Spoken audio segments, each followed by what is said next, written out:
రంగుల పండగ హోలీ వెనుక ఉన్న ఈ 3 కథల గురించి మీకు తెలుసా? హోలీ అంటే రంగుల పండగ. ఎంతో ఉత్సాహం, అందరూ కలిసి జరుపుకుంటారు. అయితే ఈ పండుగ జరుపుకోవడం వెనుక 3 కథలు ప్రాచుర్యంలో ఉన్నాయి. అవేంటో తెలుసా? దీపావళి తర్వాత అందరూ కలిసి జరుపుకునే పండుగ హోలీ. భారత్లోనే కాకుండా ఇతర దేశాల్లో హోలీ సంబరాలు జరుపుకుంటారు.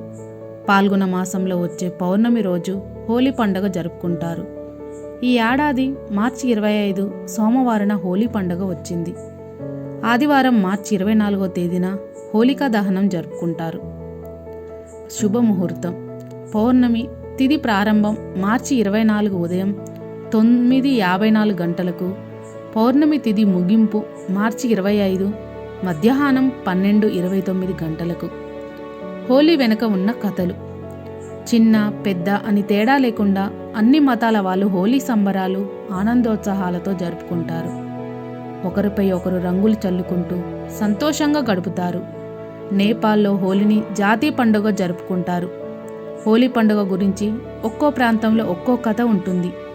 దక్షిణ భారతదేశంలో హోలీ పండుగను కాముని దహనం లేదా కాముని పున్నమిగా పిలుస్తారు. అలాగే ఉత్తర భారతదేశంలో లత్మార్ హోలీ అని పిలుస్తారు. ఇక్కడ అబ్బాయిలు కృష్ణ స్వరూపులుగా, అమ్మాయిలను రాధా స్వరూపిణిలుగా భావించి రంగులు చల్లుకుంటారు. ఆనందంతో నృత్యాలు చేస్తారు. హోలీ పండుగ జరుపుకోవడం వెనుక ఒకటి కాదు, 2 కాదు, ఏకంగా 3 కథలు ఉన్నాయి. అందులో మొదటి కథ. పూర్వం హిరణ్యకశిపుడు అనే రాక్షసుడు ఉండేవాడు. తన్ని తప్ప వేరే దేవతలు దేవుళ్ళని ఎవరిని పూజించడానికి వీల్లేదని హిరణ్యకశిపుడు అందరినీ ఆదేశిస్తాడు. కానీ ప్రహ్లాదుడు మాత్రం విష్ణువుకి మహాభక్తుడు. ఎన్ని ప్రయత్నాలు చేసినా ప్రహ్లాదుడు మాత్రం నారాయణుని నామస్మరణం మానలేదు. దీంతో ప్రహ్లాదుని అగ్నిలో కాల్చమని హిరణ్యకశిపుడు నిర్ణయించాడు. సోదరి హోలికని పిలిచి ప్రహ్లాదుని తన ఒడిలో పెట్టుకొని మంటల్లో కూర్చోమని చెప్తాడు. మంటల వల్ల ఆమెకి ఎటువంటి హాని కలగకుండా ఒక మాయా వస్త్రాన్ని ఇస్తాడు. కానీ ప్రహ్లాదుడు హరినామ స్మరణ వల్ల ఆ మాయా వస్త్రం హోలిక మీద నుంచి ప్రహ్లాదుడి మీదకు రావడంతో తన మంటల్లో దహనం అయిపోతుంది. దీన్నే హోలికా దహనం అంటారు. ప్రజలను వేధిస్తున్న హోలిక పీడ విరగడైనందుకు సంతోషంగా ప్రజలు హోలీ సంబరాలు జరుపుకుంటారని పురాణాలు చెబుతున్నాయి. ఇక రెండవ కథ. సతీదేవి మరణం తర్వాత పరమేశ్వరుడు సృష్టి కార్యం మరిచి ధ్యానంలో మునిగిపోయాడు. ఆయన కోసం మళ్ళీ జన్మించిన సతీదేవి రూపమైన పార్వతీదేవిని గుర్తించడు. జగత్ కార్యం కోసం ఎలాగైనా పార్వతీదేవి శివుడికి వివాహం జరిపించడం కోసం దేవతలందరూ కలిసి మన్మధుణ్ణి పురమాయిస్తారు.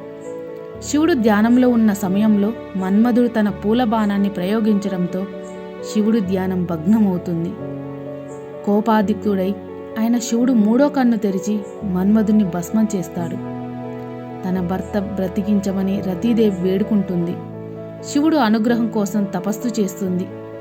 ఆమె తపస్సుకు కరిగిపోయి పరమేశ్వరుడు మన్మధుణ్ణి ద్వాపర యుగంలో కృష్ణుడి పుత్రునిగా జన్మిస్తాడని వరం ఇస్తాడు.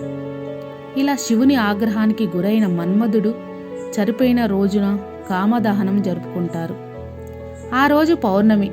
మనలో అసందర్భమైన కామాన్ని దహించి వేయడానికి గుర్తుగా కాముని దహనాన్ని జరుపుకుంటారు. దీన్నే హోలీ అని కూడా పిలుస్తారు. మూడవ కథ. గుజరాత్లోని బ్రజ్ ప్రాంతంలో బర్సనాలో రాధాకృష్ణుల ప్రేమకు ప్రతీకగా హోలీ వేడుక జరుపుకుంటారు. ఇక్కడ కృష్ణుడు రాధతో రంగుల హోలీ ఆడాడని చెప్తారు. ఇక్కడ హోలీ వినూత్నంగా ఉంటుంది. ఆడపిల్లలు రాధా స్వరూపిణిలుగా, అబ్బాయిలు కృష్ణుడిగా భావించుకుంటారు. తమకి రంగులు పూయడానికి వచ్చిన అబ్బాయిలను ఆడపిల్లలు సరదాగా కర్రలతో వాళ్ళను కొట్టేందుకు ప్రయత్నిస్తారు. దీంతో లత్మార్ హోలీ అంటారు. అందమైన మేని ఛాయతో ఉన్న రాధతో తన నల్లని స్వరూపం పోల్చుకొని కృష్ణయ్య చిన్నబుచ్చుకుంటాడు. అప్పుడు యశోదమ్మ రాధకి రంగులు పూయమని సలహా ఇస్తుంది. అలా ఇక్కడ రాధాకృష్ణులు హోలీ జరిపిస్తారు. హ్యాపీ హోలీ.